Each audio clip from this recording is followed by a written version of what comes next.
Hello friends, welcome to all. Obs and gynaec से related pharmacology में आज का जो अपना टॉपिक है वो है ऑक्सीटोसिन फार्मेकोलॉजी। काफ़ी इंपॉर्टेंट टॉपिक है जिससे काफ़ी एमसीक्यू एग्जाम्स के अंदर बनते हैं। तो चलिएगा देखते हैं, लास्ट में कुछ 2-3 एमसीक्यू भी देखेंगे किस प्रकार के क्वेश्चन यहाँ से आते हैं। तो चलिए शुरू करते हैं।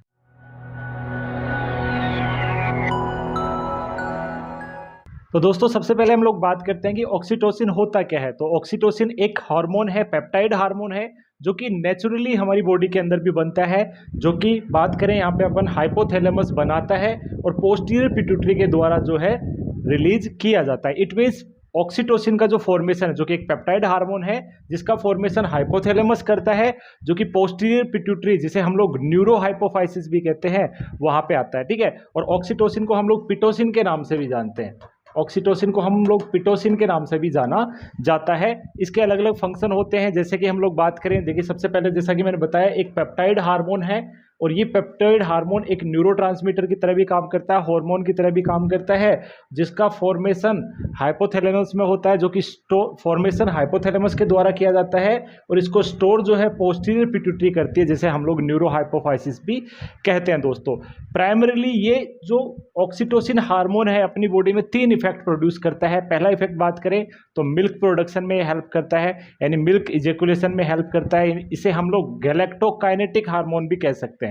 देखिएगा गैलेक्टोपोएटिक हार्मोन है वो होता है प्रोलैक्टिन, आगे मैं बताऊंगा। ठीक है। जबकि गैलेक्टोकाइनेटिक हार्मोन है जो कि मूवमेंट करवाता है मिल्क की ब्रेस्ट की डक्ट्स के द्वारा। ठीक है। तो वो होता है ऑक्सीटोसिन। ठीक है। तो एक फंक्शन तो हो गया इसका मिल्क इजेकुलेट करवाना। दूसरा फंक्शन की बात करें तो लेबर को प्रोग्रेस करवाना इसका एक हेल्प हो सकता है। इसके अलावा ब्लीडिंग वगैरह को, पोस्टपार्टम हेमरेज को रोकने में भी इसका रोल होता है। दोस्तों तो मैंने बताया कि इसके जो यूजेज है वो क्या क्या है। सबसे पहले बात करें थेरेप्यूटिकली जो है ये पोस्टपार्टम हेमरेज को रोकने के लिए काम में लिया जा सकता है। इसके अलावा लेट डाउन रिफ्लेक्स कहा जाता है, मिल्क सिक्रीशन में, सॉरी मिल्क इजेकुलेशन में हेल्प करता है। देखिए सिक्रीशन में कौन हेल्प करेगा?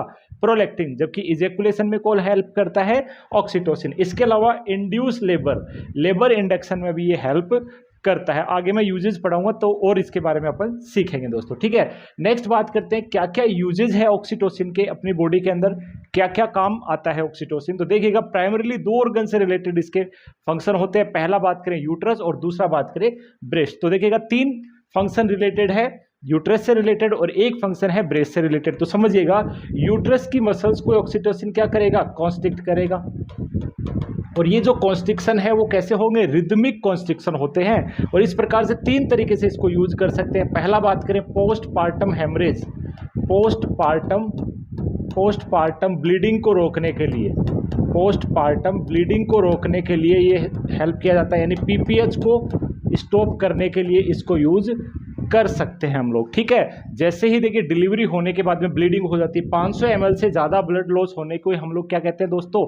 पीपीएच कहते हैं। और अगर किसी महिला में पीपीएच होती है डिलीवरी के बाद तो उसको रोकना है तो प्राइमरी चॉइस हमेशा क्या होगा? ऑक्सीटोसिन। क्वेश्चन नंबर 1, पीपीएच को रोकने के लिए प्राइमरी चॉइस क्या होता है डियर? ऑक्सीटोसिन होता है। अगर सीवियर ब्लीडिंग होती है तो अर्गोट्स देते हैं, जिसे हम लोग अर्गोमेट्रिन भी कहते हैं, वो अगले वीडियो में हम लोग पढ़ेंगे अर्गोमेट्रिन की फार्मेकोलॉजी। तो याद रखिएगा पीपीएच के लिए प्राइमरी चॉइस कौन है? ऑक्सीटोसिन है। ठीक है। जबकि सेकेंडरी चॉइस बोल सकते हैं, यानी हैवी ब्लीडिंग होती है उस दौरान क्या देते हैं हम लोग? अर्गोट एल्केलॉइड देते हैं, जैसे कि अर्गोमेट्रिन। दूसरा फंक्शन इसका याद रखिएगा, मान लीजिए किसी को अबॉर्शन हो जाता है, या प्रेगनेंसी टर्मिनेशन हो जाता है। प्रेगनेंसी क्या हो गई दोस्तों? टर्मिनेट हो गई, टर्मिनेशन हो गया, तो वहां पे रिमेनिंग पोर्शन ऑफ कॉन्सेप्शन है, रिमेनिंग पोर्शन ऑफ कॉन्सेप्शन, यानी प्रेगनेंसी का जो पार्ट है उसको यूट्रस से बाहर निकालने के लिए, आरपीओसी को रिमूव करने के लिए इसका हेल्प किया जा सकता है आफ्टर अबॉर्शन। तो पहला यूज तो हो गया इसका पोस्टपार्टम ब्लीडिंग को रोकने के लिए। दूसरा, आफ्टर अबॉर्शन वहां पे जो भी रिमेनिंग पार्ट ऑफ कॉन्ट्रासेप्शन है या फिर प्रेगनेंसी को टर्मिनेट करना है तो वहां पे यूज कर सकते हैं। और तीसरा जो इसका यूज होता है दोस्तों वो भी यूट्रस से रिलेटेड ही है, जैसे कि बात करें labour induction.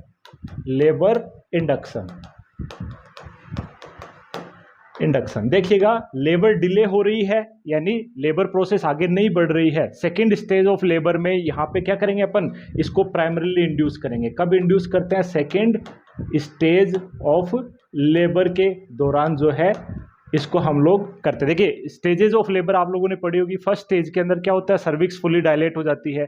Second stage dilation खत्म होने के बाद शुरू होती है और फीटस की डिलीवरी तक चलती है। थर्ड स्टेज में क्या होता है, बाकी जो पार्ट है वो बाहर निकलता है। तो ये हमने पढ़ा। तो सेकंड स्टेज ऑफ लेबर में ऑक्सीटोसिन दिया जाता है किसके लिए, to induce the labour, labour को इंड्यूस करने के लिए। और लेबर को इंड्यूस ऑक्सीटोसिन कैसे करता है, याद रखिएगा ऑक्सीटोसिन का गोल क्या होता है, ऑक्सीडेशन देने का गोल क्या है। सेकेंड स्टेज ऑफ लेबर में ऑक्सीटोसिन देने का गोल होता है, यस याद रखिएगा, 3 to 5 कॉन्ट्रैक्शन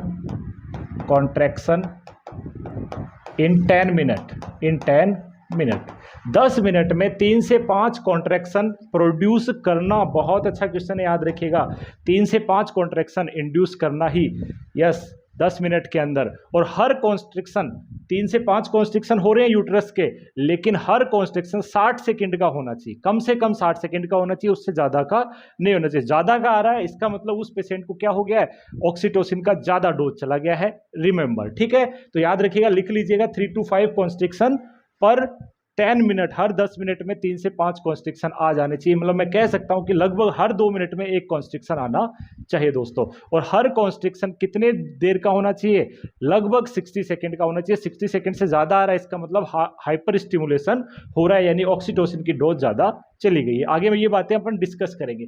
अब ब्रेस्ट से बात करें तो ब्रेस्ट से क्या करेगा, यस डियर, इजेक्शन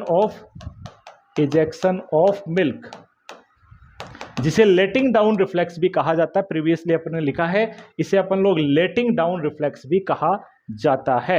यानी ये गैलेक्टोकाइनेटिक हार्मोन है। गैलेक्टोपोएटिक हार्मोन कौन सा है, प्रोलैक्टिन होता है, जो कि मिल्क का सिक्रेशन करता है, और ये क्या करता है, मिल्क का इजेकुलेशन करता है। दोस्तों इतना सा डिफरेंस याद रखिएगा, बहुत बार क्वेश्चन आता है।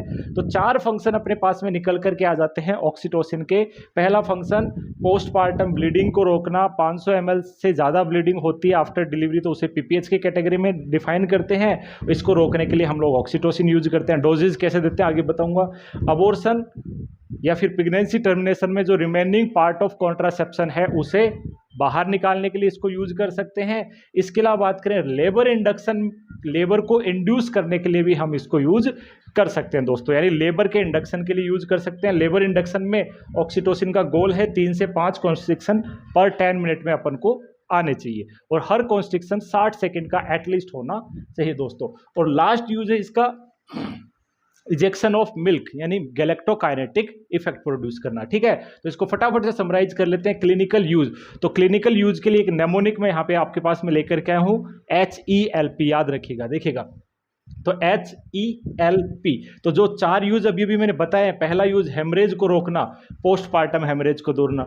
दूसरा use E for ejection of milk, तीसरा L फॉर लेबर इंडक्शन, और चौथा P फॉर प्रेगनेंसी टर्मिनेशन में रिमेनिंग पार्ट ऑफ कॉन्ट्रासेप्शन को रिमूव करने के लिए। जैसा कि मैंने आपको बताया है, यहाँ पे देखिए ये चारों हो गए, ब्लीडिंग को रोकना, abortion, remaining part of contraception को हटाना, लेबर इंड्यूस करना और इजेक्शन ऑफ मिल्क। ये सभी जो है यूजेज होते हैं, जिसको याद रख सकते हो आप सिंपली HELP के द्वारा। आई थिंक ये आपको समझ में आ गया होगा। चलिएगा आगे बढ़ते हैं। Yes, method of induction of labour कौन कौन से होते हैं। तो देखो अपन ने बताया कि ऑक्सीटोसिन का एक यूज है, yes, induction of labour, labour को इंड्यूस करना एक यूज है, लेकिन लेबर को इंड्यूस करने के और भी तरीके हो सकते हैं। वो कौन कौन से हैं, तो याद रखिएगा, पहला तरीका तो हो गया ऑक्सीटोसिन, दूसरा तरीका हो सकता है यहाँ पे प्रोस्टाग्लैंडिन। तो लेबर इंडक्शन के लिए सेकेंडरी, प्राइमरी चॉइस तो कौन सा हो गया डियर, ऑक्सीटोसिन। सेकेंडरी चॉइस क्या हो जाएगा, प्रोस्टाग्लैंडिन। इनसे भी लेबर इंड्यूस नहीं हो रही है। लेबर इंडक्शन का मतलब समझ में आता है, लेबर कॉन्ट्रैक्शन जो होते हैं, लेबर प्रोसेस को स्टार्ट करवाना, ठीक है। तीसरा तरीका होता है, वो होता है मैकेनिकल, जिसमें यस यूट्रस के अंदर जो मेम्ब्रेन होती है, जो कि फीटस के चारों तरफ होती है, उसको रप्चर करना, यानी आर्टिफिशियल रप्चर ऑफ मेम्ब्रेन। तो लेबर इंडक्शन के टोटल 3 तरीके होते हैं। फर्स्ट चॉइस कौन होता है, ऑक्सीटोसिन, इसके अलावा प्रोस्टाग्लैंडिन दिए जा सकते हैं। और अगर इनसे काम नहीं बन रहा है तो मैकेनिकल मेथड अपनाते हैं, जिसमें हम लोग रप्चर करते हैं मेम्ब्रेन को, जिसे हम लोग आर्टिफिशियल रप्चर ऑफ मेम्ब्रेन के नाम से भी जानते हैं दोस्तों। चलिए आगे बढ़ते हैं। जैसा कि मैंने आपको बताया अभी अभी कि ऑक्सीटोसिन है वो एक गैलेक्टोकाइनेटिक हार्मोन होता है, जबकि प्रोलैक्टिन है दोस्तों वो एक गैलेक्टोपोएटिक हार्मोन होता है। यानी मिल्क का सिंथेसिस, यस, ब्रेस्ट मिल्क का सिंथेसिस करने के लिए अगर पूछा जाए, ठीक है, या फिर सिक्रीशन पूछा जाए तो वो कौन होता है, प्रोलैक्टिन होता है। जबकि इजेक्शन ऑफ मिल्क पूछा जाए, लेट डाउन रिफ्लेक्स पूछा जाए तो वो कौन होता है, ऑक्सीटोसिन होता है दोस्तों। ठीक है, अब बात करते हैं नेक्स्ट यूट्राइन कॉन्ट्रैक्शन के रिगार्डिंग। देखिएगा जैसा कि मैंने बताया, यस कितने कॉन्ट्रैक्शन, गोल क्या होता है अपना, ऑक्सीटोसिन का गोल क्या है, 3 to 5 कॉन्ट्रैक्शन पर 10 मिनट, और हर कॉन्ट्रैक्शन कितना, 60 सेकेंड का होना चाहिए। ये बात मैं ऑलरेडी बता चुका हूं। लेकिन ये कॉन्स्ट्रिक्शन होते कैसे हैं, तो ये कॉन्स्ट्रिक्शन होते हैं रिदमिक। ठीक है, रिदमिक का मतलब साइक्लिक, एक कॉन्स्ट्रिक्शन आएगा फिर वो चला जाएगा, फिर दूसरा आएगा, इस तरीके के कॉन्स्ट्रिक्शन को हम लोग रिदमिक कॉन्स्ट्रिक्शन कहते हैं। जबकि एक मेडिसिन और हम लोग अगले वीडियो में पढ़ेंगे जो कि पीपीएच को रोकने के लिए सेकेंडरी चॉइस होती है, तो उसको हम लोग बोलते हैं अर्गोमेट्रिन। तो अर्गोमेट्रिन है वो टिटेनिक कॉन्स्ट्रिक्शन करती है, लगातार कॉन्स्ट्रिक्ट करके रखती है। तो देखिएगा क्या डिफरेंस है, ऑक्सीटोसिन के जो कॉन्स्ट्रिक्शन है वो कैसे होंगे, ये एक एक पॉइंट से क्वेश्चन बनता है दोस्तों, याद रखिएगा कैसे कॉन्स्ट्रिक्शन होते हैं, रिदमिक। जबकि अर्गोमेट्रिन के जो कॉन्स्ट्रिक्शन है, जिसे अर्गोट एल्कलॉइड भी कहते हैं, अगले वीडियो में पढ़ेंगे, जिसके कॉन्स्ट्रिक्शन है वो टिटेनिक कॉन्स्ट्रिक्शन होते हैं। यानी एक बार यूट्रस कॉन्स्ट्रिक्ट हो गया तो कॉन्स्ट्रिक्टेड ही रहेगा काफी समय तक। ठीक है दोस्तों, याद रखिएगा 5 से 10 मिनट तक वो कॉन्स्ट्रिक्टेड रहेगा। इसलिए अर्गोमेट्रिन का यूज पीपीएच को रोकने के लिए तो कर सकते हैं, इंडक्शन ऑफ लेबर के लिए नहीं करेंगे। मैं अगले वीडियो में बताऊंगा इसके बारे में, इसको पूरा डिटेल से पढ़ेंगे। ठीक है, अभी के लिए याद रखो कि ऑक्सीटोसिन के जो कॉन्स्ट्रिक्शन है वो कैसे होते हैं, रिदमिक होते हैं। जबकि अर्गोमेट्रिन के कॉन्स्ट्रिक्शन है वो कैसे होते हैं दोस्तों, वो मोर टिटेनिक, या फिर 5 मिनट तक लगातार कॉन्स्ट्रिक्टेड यूट्रस रहेगा। पीपीएच को रोकने के लिए प्राइमरी चॉइस कौन होगा, ऑक्सीटोसिन, और सेकेंडरी चॉइस कौन होगा डियर, अर्गोमेट्रिन। चलेगा आगे बढ़ते हैं। What is the mechanism of action of oxytocin, oxytocin काम कैसे करता है अभी। तो सबसे पहले बात करें, जो ऑक्सीटोसिन है, जैसे ही ऑक्सीटोसिन है या तो आईवी रूट से देंगे या आईएम रूट से देंगे, जाकर के क्या होगा, सबसे पहले बात करते हैं मसल। जैसे मान लीजिए ये मसल है, ये क्या है, मसल। मसल के अंदर क्या होते हैं, एक्टिन और मायोसिन फिलामेंट होते हैं, हमें अच्छे से पता है, एक्टिन और मायोसिन फिलामेंट होते हैं, चाहे स्मूथ मसल हो चाहे स्केलेटल मसल हो। ठीक है, याद रखिएगा। और यहाँ पे जो मेम्ब्रेन होती है, ये मेम्ब्रेन सेल या मसल भी तो एक सेल ही है, तो सेल की मेम्ब्रेन को क्या कहेंगे अपन, सेल मेम्ब्रेन कहेंगे। और सेल मेम्ब्रेन किससे बनी होती है dear, by layer of phospholipid से बनी होती है। किससे बनी होती है, फॉस्फोलिपिड से। तो सबसे पहले ऑक्सीटोसिन जो है जाकर के किससे जुड़ जाएगा डियर, एक प्रोटीन से जुड़ेगा, जो कि वो प्रोटीन क्या करेगी, एक्टिवेट करेगी, एक्टिवेट करेगी, किसको एक्टिवेट करेगी डियर, फॉस्फोलाइपेज, फॉस्फोलाइपेज सी एक एंजाइम होता है जिसको ये एक्टिवेट करने का काम करते हैं। जैसे ही फॉस्फोलाइपेज एक्टिवेट होगा और ये लेयर किसकी है, फॉस्फोलिपिड की, इसकी परमेबिलिटी बढ़ जाएगी। तो इससे क्या होगा, इससे क्या होगा, कैल्शियम जो है, कैल्शियम जो है वो सेल के अंदर आ जाएगा। तो इससे क्या होगा, इन्फ्लक्स ऑफ कैल्शियम। और हमें पता है कैल्शियम जरूरी होता है मसल के कॉन्स्ट्रिक्शन के लिए। ठीक है दोस्तों, तो कैल्शियम अंदर आएगा तो ये क्या होगा, कैल्शियम किससे अटैच हो जाएगा डियर, ये अटैच हो जाएगा कैलमोड्यूलिन, कैलमोड्यूलिन प्रोटीन से अटैच हो जाएगा, बाइंड हो जाएगा। और हमें पता है स्केलेटल मसल में ट्रोपोनिन होती है प्रोटीन, जबकि स्मूथ मसल्स में, यूट्रस और ब्रेस्ट की जो मसल्स होती है उनमें जो प्रोटीन होगी वो कौन सी होगी दोस्तों, कैलमोड्यूलिन होगी। ये भी अपने आप में क्वेश्चन याद रखिएगा। स्मूथ मसल्स की रेगुलेटरी प्रोटीन कौन सी है, कैलमोड्यूलिन है। जबकि स्केलेटल मसल्स जो कि बोन से जुड़ी होती है, उनकी रेगुलेटरी प्रोटीन कौन सी होती है दोस्तों, ट्रोपोनिन होती है।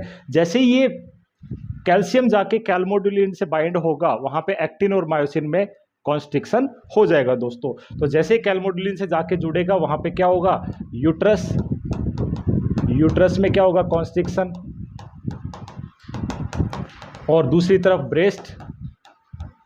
ब्रेस्ट में क्या होगा डियर, जो इसकी मायो एपिथेलियल सेल है वो क्या होगी, मायो एपिथेलियल सेल्स में क्या होगा, कॉन्स्ट्रिक्शन होगा। कॉन्स्ट्रिक्शन होगा जिससे क्या हो जाएगा, मिल्क इजेकुलेट हो जाएगा, मिल्क इजेक्शन हो जाएगा, है कि नहीं, मिल्क इजेक्शन हो गया। और यूट्रस कॉन्स्ट्रिक्ट होगा तो हम लोग अगर जब दे रहे हैं पीपीएच को रोकने के लिए तो पीपीएच को रोक देगा, लेबर इंड्यूस करने के लिए दे रहे हैं तो कॉन्स्ट्रिक्शन बढ़ा देगा, और रिमेनिंग पार्ट ऑफ कॉन्ट्रासेप्शन को बाहर निकालने के लिए कर रहे हैं तो वहां पर ये, यानी कुल मिलाकर के किस तरीके से इसको यूज करना वो डिपेंड करता है कब दिया जा रहा है। लेबर को इंड्यूस करना है तो लेबर इंड्यूस कर देगा, लेबर हो चुकी है, पीपीएच हो गया है तो उसे रोकना है तब उसको रोक सकता है, या फिर बात करें यस अबॉर्शन हो गया है और रिमेनिंग पार्ट ऑफ कॉन्ट्रासेप्शन को बाहर निकालना है तो भी उसको रोक सकता है। तो ये मैकेनिज्म ऑफ एक्शन हो गया ऑक्सीटोसिन का दोस्तों, ठीक है, याद रखिएगा।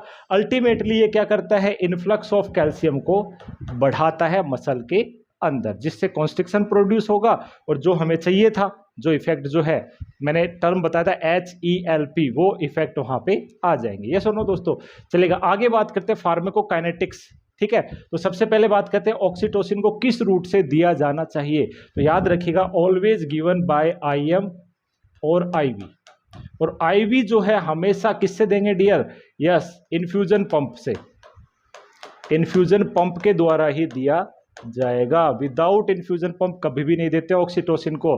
अगर रैपिड हम लोग देखें हमेशा स्लो देते हैं, slow infusion pump, slow infusion pump से देंगे। अभी इन्फ्यूजन पंप मैं बताऊंगा कैसे दिया जाता है, पूरा डिटेल से समझाऊंगा। तो याद रखिएगा IV देते हैं तो इन्फ्यूजन पंप, और IM देते हैं तो IM का सिंपल सा तरीका है डीप IM यहाँ पे दे सकते हैं।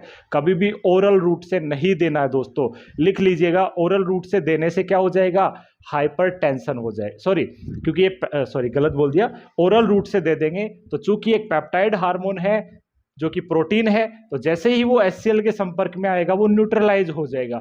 इसलिए कभी भी पेप्टाइड जो भी मेडिसिन होती है या हार्मोन होते हैं उनको कभी भी हम लोग ओरल रूट से नहीं देते हैं। वेरी इंपॉर्टेंट, आगे लिखा हुआ मिलेगा, समझा दूंगा, ठीक है। तो ओरल रूट से क्यों नहीं देते हैं, क्योंकि एक पेप्टाइड हार्मोन है और अगर ओरल रूट से दिया तो ये इफेक्टिव नहीं रहेगा, इसलिए IM या IV से ही देंगे। दूसरा बात, ऑनसेट ऑफ एक्शन, तो इसका जो एक्शन है विद इन 1 मिनट स्टार्ट हो जाता है, विद इन 1 मिनट स्टार्ट हो जाता है IV देने के बाद। इंट्रावीनस दिया है या फिर IM दिया है तो वहां पे विद इन 1 मिनट वो जो है इसका एक्शन स्टार्ट हो जाएगा, यानी with in 1 minute constriction start हो जाएंगे दोस्तों। हाफ लाइफ इसकी लगभग 5 मिनट होती है। 5 मिनट में इसका जो मेडिसिन का लेवल है बॉडी में आधा रह जाता है। डोज की मैं अभी बात करूंगा आगे, उससे पहले बात करते हैं गोल। इसको देने का क्या गोल है, तो इसको देने का गोल क्या है, अगर मैं इंडक्शन ऑफ लेबर की बात करूं तो यहाँ पे बताया मैंने 3 to 5 कॉन्स्ट्रिक्शन प्रोड्यूस करना इन 10 मिनट, 10 मिनट के अंदर। और हर कॉन्स्ट्रिक्शन है, ईच कॉन्स्ट्रिक्शन है दोस्तों, वो कितने देर का होना चाहिए, कम से कम 60 सेकंड का होना चाहिए। Very very important point, question point. हर कॉन्स्ट्रिक्शन 3 से 5 मिनट, यानी 3 से 5 कॉन्स्ट्रिक्शन 10 मिनट में आ जाने चाहिए, मतलब हर 2 मिनट में लगभग एक कॉन्स्ट्रिक्शन आना चाहिए। और हर कॉन्स्ट्रिक्शन है वो लगभग 1 मिनट का होना चाहिए, 60 सेकंड तक कॉन्स्ट्रिक्टेड रहना चाहिए, रिदमिक कॉन्स्ट्रिक्शन वहां पे प्रोड्यूस करना चाहिए। अगर ये 60 सेकंड से ज़्यादा आ रहा है, इसका मतलब लिख लीजिएगा, अगर 60 सेकंड से ज़्यादा कॉन्स्ट्रिक्टेड रह रहा है लाइक 90 सेकंड, 100 सेकंड, तो वहां पे ये किसको रिप्रेजेंट करेगा, ये ओवरडोज ऑफ ऑक्सीटोसिन को रिप्रेजेंट करेगा दोस्तों। चलेगा, आगे बात करते हैं डोज। डोज कैसे देते हैं, तो डिपेंड करता है किस पर्पज के लिए यूज करें। पीपीएच को रोकने के लिए अगर यूज कर रहे हैं तो याद रखिएगा, अगर IM दे रहे हैं तो 10 यूनिट,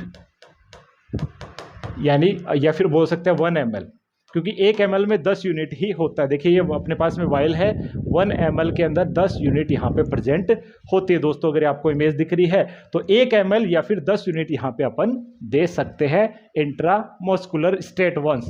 और अगर IV दे रहे हैं तो IV किससे देंगे, इन्फ्यूजन पंप से देंगे, याद रखिएगा। और इन्फ्यूजन पंप से कैसे देंगे हम लोग, 10 से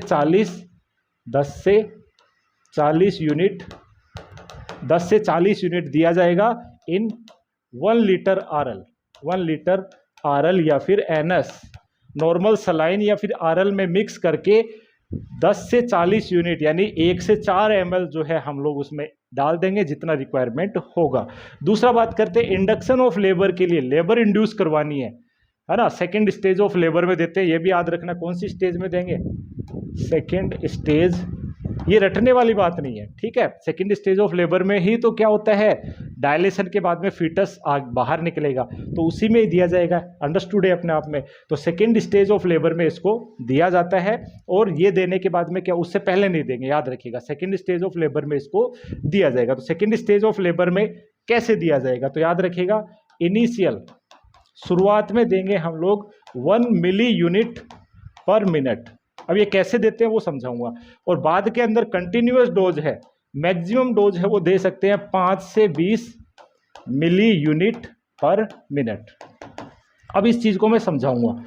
कंटिन्यूअस डोज, मैक्सिमम डोज इतनी देते हैं, शुरुआत में कितना देते हैं, 1 मिली यूनिट पर मिनट यहां पे दिया जाएगा। अब ये कैसे करेंगे, चूंकि ये तो यूनिट है, मिली यूनिट में कैसे बदलेंगे इसको, तो मिली यूनिट में बदलने के लिए, और हमेशा कैसे देंगे हम लोग, जब भी इंट्रावीनस देंगे दोस्तों, इंट्रावीनस किसके द्वारा देंगे, इन्फ्यूजन पंप के द्वारा देंगे। देखिए इमेजेस देखो, ये इन्फ्यूजन पंप है जिसमें एक बैग लगा हो सकता है, जो कि 1 लीटर का हो सकता है, आधा लीटर हो सकता है, या फिर ऐसे सिरिंज के रूप में भी इन्फ्यूजन पंप हो सकते हैं दोस्तों। तो यहाँ पे क्या करें, सपोज कीजिए यहाँ पे ये अपने पास में 1 लीटर RL है, 1 लीटर NS है, मान लीजिए नॉर्मल सलाइन है या RL दोनों यूज कर सकते हैं। इसके अंदर हम लोग क्या करेंगे, इसमें ऐड करेंगे 1 ml या फिर 10 यूनिट ऑक्सीटोसिन इसमें ऐड करेंगे,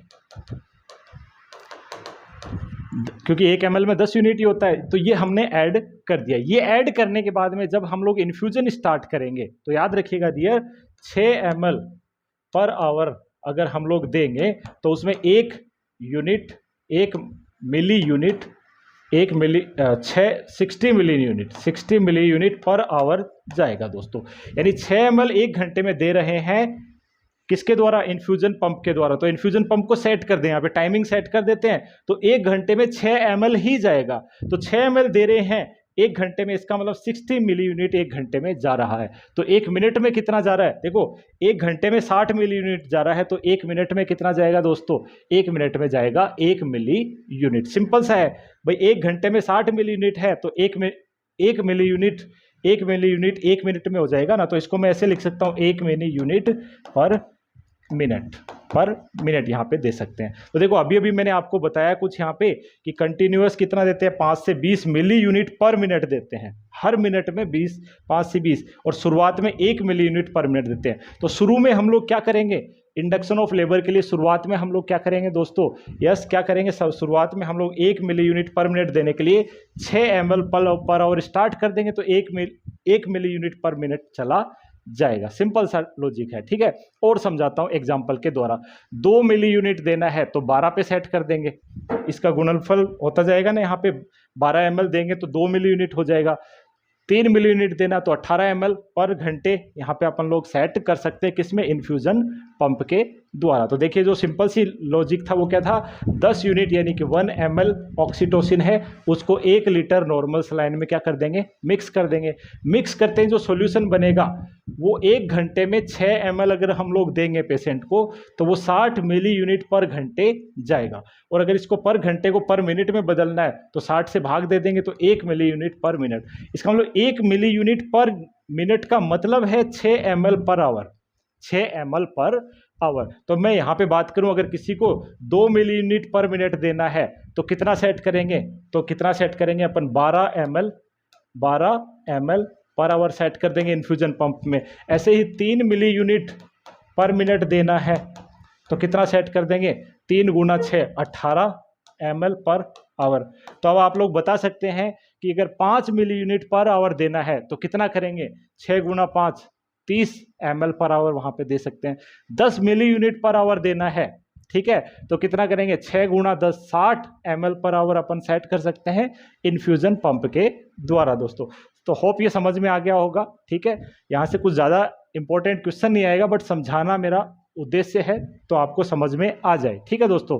चलेगा, आगे बढ़ते हैं नेक्स्ट, नर्सिंग मॉनिटरिंग। तो देखिए जब भी ऑक्सीटोसिन दिया जाता है हमें पता है कॉन्स्ट्रिक्शन को मॉनिटर करना है, 60 सेकंड से ज़्यादा कॉन्स्ट्रिक्शन नहीं होना चाहिए, याद रखिएगा। और कभी भी रैपिड नहीं देना है, अगर रैपिड दे दिया तो वहाँ पे हाइपोटेंशन पेशेंट को हो सकता है क्वेश्चन पॉइंट, ठीक है। तो आईवी कभी भी रैपिड नहीं देंगे, स्लो देंगे। और स्लो कितना देंगे, जितना मिली यूनिट पर मिनट देना है उसको 6 से गुना करते चलो। 2 मिली यूनिट पर मिनट देना है तो 6 गुना 2 कर दो, 3 देना है तो 6 गुना 3 कर दो। इस तरीके से यहाँ पे दे सकते हैं। तो ज़्यादा अमाउंट में एक साथ अपन IV, ऐसा नहीं कि 1 लीटर इंट्रावीनस जो है 1 घंटे में, आधा घंटा में दे दिया, तो वहाँ पे वो क्या हो सकता है, हाइपोटेंशन में पेशेंट जा सकता है। क्वेश्चन पॉइंट है। और हमेशा फीटल हार्ट रेट, यूट्रस की एक्टिविटी और मदर के जो वाइटल साइन है वो मॉनिटर करते रहना चाहिए दोस्तों, याद रखिएगा, इंपॉर्टेंट है।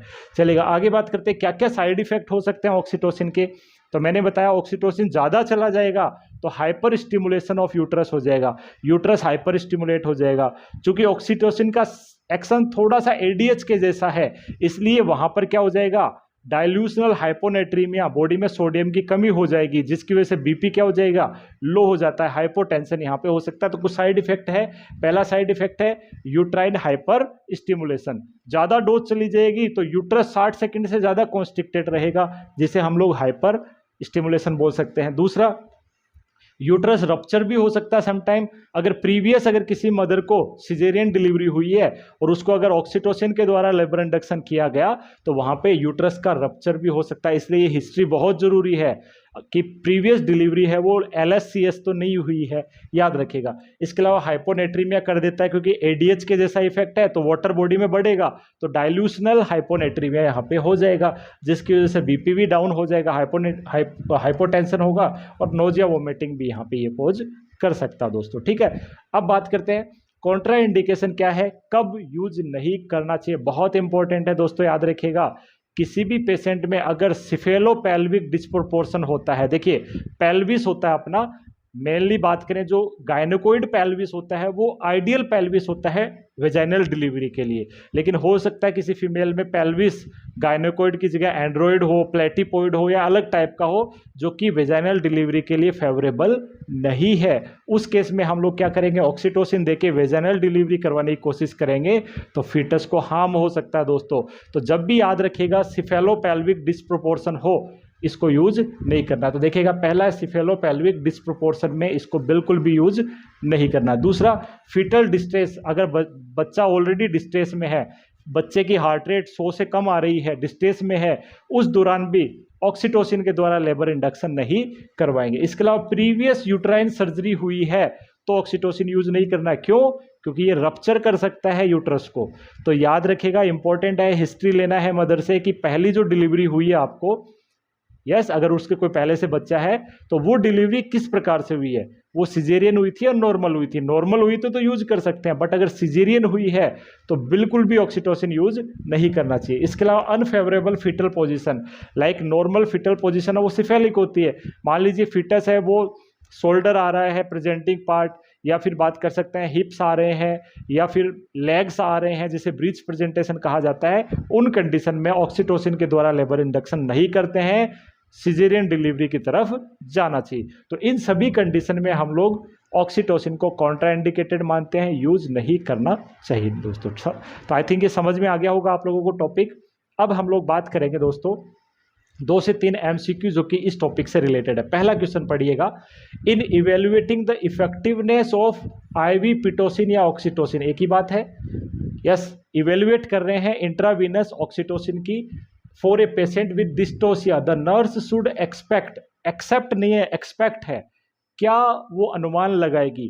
तो यानी कुल मिला के ये बात कर रहे हैं कि एक पेशेंट को ऑक्सीटोसिन चल रहा है तो हमें ये पता करना है कि वो ऑक्सीटोसिन इफेक्टिव है या नहीं है, तो इनमें से क्या मिलना चाहिए। पहला ऑप्शन 2 से 3 कॉन्स्ट्रिक्शन इन 1 आवर, गलत बात है। मैंने बताया आपको 3 to 5 कॉन्स्ट्रिक्शन पर 10 मिनट, 10 मिनट में 3 से 5 कॉन्स्ट्रिक्शन होना चाहिए और हर कॉन्स्ट्रिक्शन 60 सेकेंड का होना चाहिए कम से कम। तो 2 से 3 कॉन्स्ट्रिक्शन कम हो जाएंगे, इसलिए ये पॉइंट हो गया अपने पास गलत। दूसरा ऑप्शन सर्विक्स इफेसमेंट, इफेसमेंट का मतलब होता है थिनिंग, तो सर्विक्स का थिन होना अपने आप में ही क्या है, एक नॉर्मल प्रोसेस है। तो ये तो नॉर्मल प्रोसेस है, ये तो नॉर्मल प्रोसेस है जो कि ऑक्सीटोसिन के बिना भी होगा, इसलिए इससे ये पता नहीं चलेगा कि ऑक्सीटोसिन इफेक्टिव है या नहीं, तो ये पॉइंट भी अपना हो गया गलत। तीसरा, इनफ्रीक्वेंट कॉन्स्ट्रिक्शन, इनफ्रीक्वेंट नहीं होते, फ्रीक्वेंट कॉन्स्ट्रिक्शन होते हैं, तो ये पॉइंट भी क्या हो गया, गलत हो गया।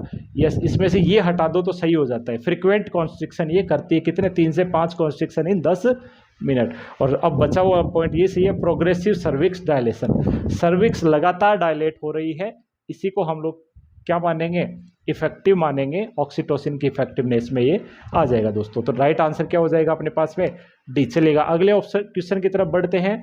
एक पेशेंट है जो कि एक्टिव लेबर में है, जिसके ट्विंस है, and cervix is 5 centimetre dilated, cervix 5 centimetre dilate हो चुकी है। The nurse observe that contractions are occurs every 7 to 8 minute, जबकि हर 2 मिनट में लगभग एक कॉन्स्ट्रिक्शन होना चाहिए, 2 से 3 मिनट में, क्योंकि 3 से 5 कॉन्स्ट्रिक्शन 10 मिनट में होना चाहिए। इसका मतलब क्या हो गया, हर 2 से 3 मिनट में एक कॉन्स्ट्रिक्शन आना चाहिए, जबकि यहाँ पे कॉन्स्ट्रिक्शन आ रहे हैं स्लो दोस्तों।